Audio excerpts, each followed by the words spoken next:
I understand how our subconscious mind works. And music really gets me emotionally involved with what I want. And it really gets me going. I have a practice called auto-suggestion, which I keep repeating my goals over and over again. And the whole purpose of it is to get my subconscious to buy into it. Once I get my subconscious on board, I know it's a done deal. But when I'm listening to music, my favorite band is AC/DC. And when I'm listening, I listen to this one song, which is my favorite, called Money Talks. And when I listen to it, it gets me so emotionally involved in my goal, and I'll repeat it for 5 minutes in a row. And it's almost like I don't hear the music, but I feel it. And so it helps me feel my goal. And you know, for so long, I used to do things where it would be to just check a box, and I was so intellectually involved, but I never transferred it to my power source, which is my subconscious mind. And when I started connecting music to it, it was an absolute game changer on how emotionally involved I got. And I really encourage everybody do it. And once you do it, you're gonna feel a big difference. And I also do it with gratitude as well.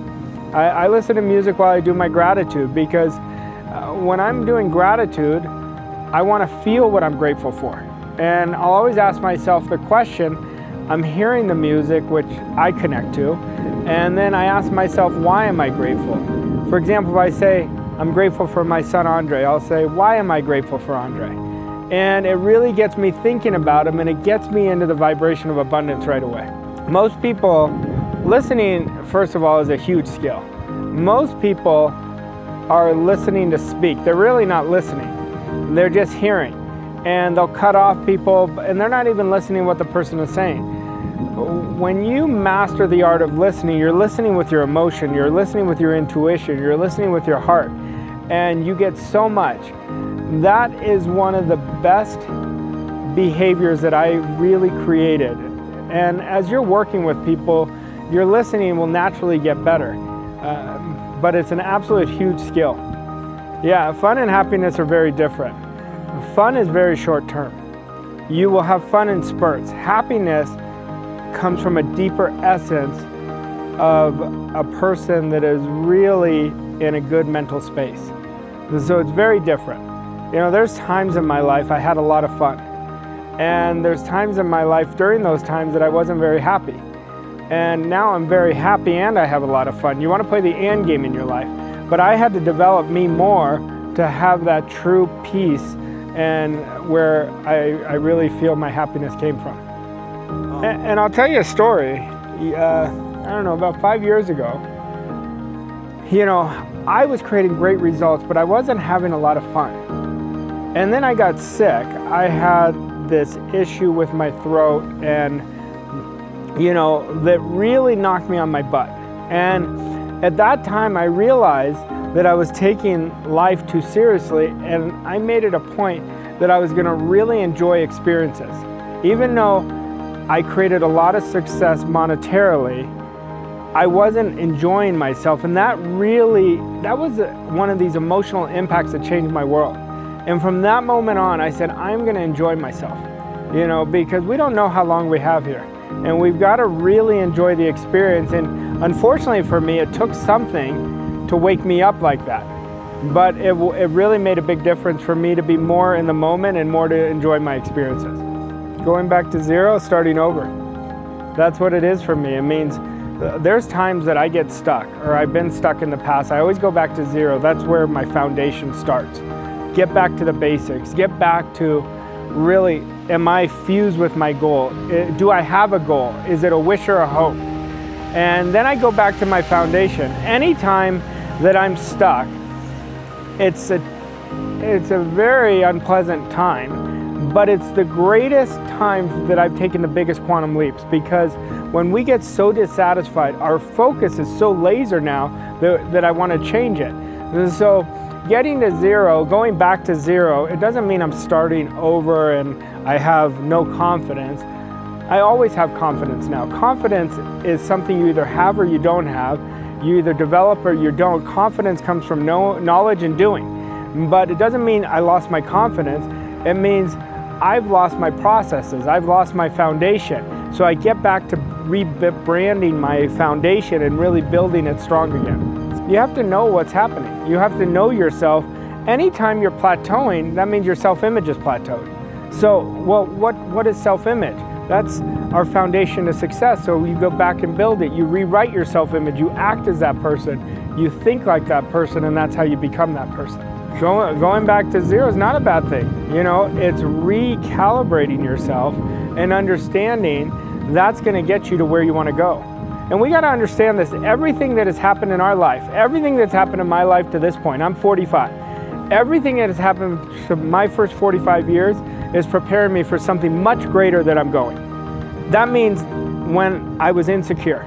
That means when I was confident. That means when I was successful. That means when I was unsuccessful. All those things prepared me for where I am now and really where I'm going to go. You know, I coach people all over the world, and I know when they're telling me the truth and when they're not. And I tell them, I don't buy into what you're saying. You're giving me a double binding message. And when we're raw, see, we always know you could lie to the outside world, but you can't lie to yourself. So you know whether you're being authentic or not, whether you're hiding or not. And that's why I believe our goals are so important, not just because we have to have goals, which you do, but you have to have a why. When our why is stronger than our why not, my why is going to be greater than my insecurity. My why is going to be greater than my fear. My why is going to be greater than the hate. My why is going to be greater than the judgment. And when you have a big purpose, which I do, I have a huge purpose, and I want to help as many people as I can, because greatness is so easy to find now, because there's so many great leaders out there who are dying to help people who are just starting. You know why? Because they used to be them. And the people who are unsuccessful think they're too busy. They're not too busy. They actually want to help, but most people won't ask for help. You know, I remember this so well. Complexity is the absolute enemy of execution. And, you know, if you look at nature, nature's simple. It just is. And when I'm at my best, when you are at your best, it's when you're being, you're not overthinking. When we're being, we connect with our instinct. Our instinct is so much more powerful than our intellect. And so I always tell my clients, I'd rather you be than overthink. You know, it's not that I don't want you to think, because you have to think so you're in subjective control, so you're in control of your subjective mind. And most people in the outside world, they're letting what Susie said or what Joe said to impact them, or what their family thinks they should do. But when you're in control, you're really thinking. You know, the key is repetition. The repetition and going after what you want. And repetition really is a hard thing for people to grasp, because you have to fall in love with that idea. It is the biggest weapon you have against your paradigm. Your paradigm is going to say, no, why would you read that again? Or why would you do that 1,000 times? Why would you write your goal out 50 times? You write it out because you got to burn it. You got to override and overpower the paradigm. Once you overpower the paradigm, you're operating with a new paradigm, which is your goal. And that's how you make change. That's called a behavioral change. And once we make anything part of our identity, it's game over. When we make winning part of our identity, it's game over. Well, when you make losing part of your identity, it's game over. When you make wealth consciousness part of our identity, you're going to increase your wealth. When you let the outside world be part of your identity, you're going to constantly be up and down. I've studied 5 paragraphs in a book for 2 years. 5 times a day for 2 years. 2 years. 2 years. Every day. It's not that I wouldn't read other stuff, but that was my main intent. Because Bob taught me how to execute ideas. You don't move on to a new behavior until you've made this behavior part of your identity. So I spent 2 years on discipline. I spent about 4 years on attitude. You know, and I keep spending them, and I'm keep working with a bigger idea of myself every time I do. And the deeper you go with it, that's how you create masterful results. It's all discipline. Napoleon Hill said, if man cannot master himself, he can't master anything. And I remember Bob told me, he said, if you want to be somewhere far greater than you are now, you're going to have much greater discipline. And he said his mentor, Ray Stanford, told him that. But discipline without decision will be very futile. You have to make an irrevocable decision. This is what I'm doing no matter what. You give yourself a command and then you follow it with discipline. But if you have discipline without a definite decision and a definite goal, you have no reason to be disciplined for. So you have no reason to have a positive mental attitude. But when you make discipline part of your identity, that's what you know. And I love, every so often throughout the year, I will really give myself extra discipline. I will do so many different things to allow myself to make it stronger and stronger.